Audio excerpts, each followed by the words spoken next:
Phone tapping కేసులో SIT అధికారులు దర్యాప్తు ముమ్మరం చేశారు. కాసేపట్లో సిట్ ముందు హాజరు కానున్న ఈటెల రాజేందర్ సాక్షిగా వాంగ్మూలం ఇవ్వనున్నారు. మరింత సమాచారం మా ప్రతినిధి రమేష్ ప్రత్యక్ష ప్రసారం ద్వారా అందిస్తారు.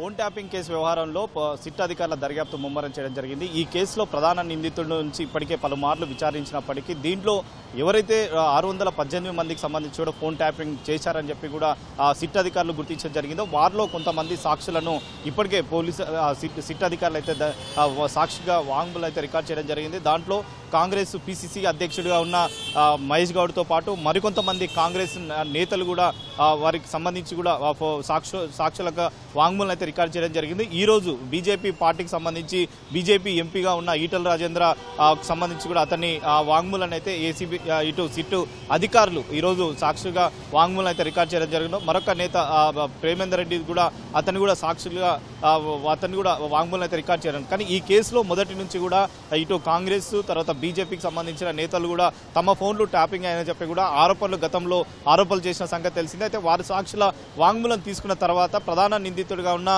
ఎస్ఐబి మాజీ చీఫ్ ప్రభాకర్ రావుతో పాటు దీనిలో నిందితుడిగా ఉన్న ప్రణీత్ రావు సంబంధించి కూడా మరొకసారి విచారించాలని చెప్పి కూడా అధికారులు భావిస్తున్నట్టు తెలిసింది. దీంట్లో ఎలక్షన్ సమయంలో అంటే ముఖ్యంగా ఉప ఎన్నికలుగా ఎక్కడైతే జరిగిందో మునుగోడు, దుబ్బాక, తర్వాత హుజురాబాద్కు సంబంధించి కూడా ఈ 3 ఉప ఎన్నికలతో పాటు తర్వాత 2018 సాధారణ ఎన్నికల సమయంలో కూడా ఫోన్ ట్యాపింగ్ నిర్వహించారని చెప్పి కూడా సిట్ అధికారులు గుర్తించినట్టు తెలిసింది. దాంట్లో ఎవరైతే ఎలక్షన్ల అభ్యర్థులకు సంబంధించి కూడా అభ్యర్థులు పోటీదారులు ఎవరైతే ఉన్నారో వారి యొక్క సన్నిహితులను కానీ తర్వాత కార్యకర్తలకు సంబంధించి కూడా ముఖ్య నేతలకు ఫోన్లు ట్యాపింగ్ చేసి తమకు సంబంధించిన నగదు అంటే అటు పార్టీకి అటు కార్యాలయానికి కానీ తర్వాత నియోజకవర్గానికి తరలిసిన సమయంలో ఫోన్ ట్యాపింగ్ చేసి తర్వాత తమ డబ్బును సీజ్ చేశారని చెప్పి కూడా గతంలో అనేక ఆరోపణలు కూడా వినిపించిన సంగతి తెలిసింది. అయితే దాంట్లో ఎక్కడెక్కడ ఏ సమయంలో కూడా ఎవరి ఫోన్లు ట్యాపింగ్ చేశారు, తర్వాత ఏ ఎలక్షన్లో ఏ నాయకుల ఫోన్లు ట్యాపింగ్ చేశారని దాని మీద అధికారులు ప్రస్తుతం దర్యాప్తు చేస్తున్నారు. దీంట్లో భాగంగానే పలుమార్లు ఇటు ప్రభాకర్ రావు విచారించినప్పటికీ 618 ఫోన్లు ట్యాపింగ్ చేసినట్లయితే సిట్ అధికారులు గుర్తించినట్టు తెలిసింది. దాంట్లో భాగంగానే 10 మందికి పైగా కూడా కాంగ్రెస్ నేతలకు సంబంధించి కూడా సాక్షిగా వాంగ్మూలం తీసుకోవడం జరిగింది.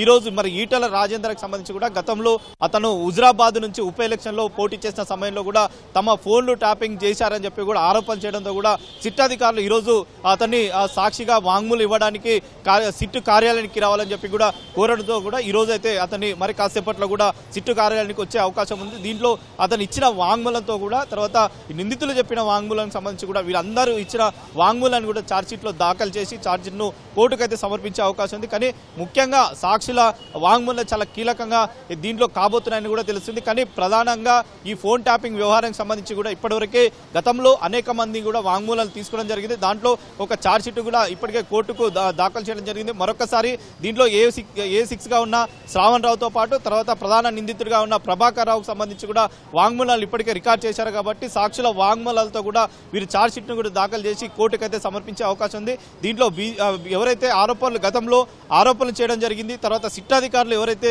618 మంది యొక్క ఫోన్ల ట్యాపింగ్ చేయడం జరిగిందో వారి యొక్క సాక్షుల వాంగ్మూలాలు తీసుకున్న తర్వాత కూడా తదుపరిగా మరొక ఛార్జ్షీట్ దాఖలు చేసి కోర్టుకైతే సమర్పించే అవకాశం ఉంది.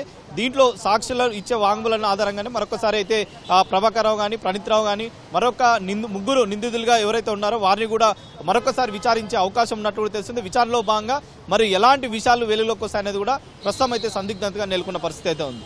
Vote studio.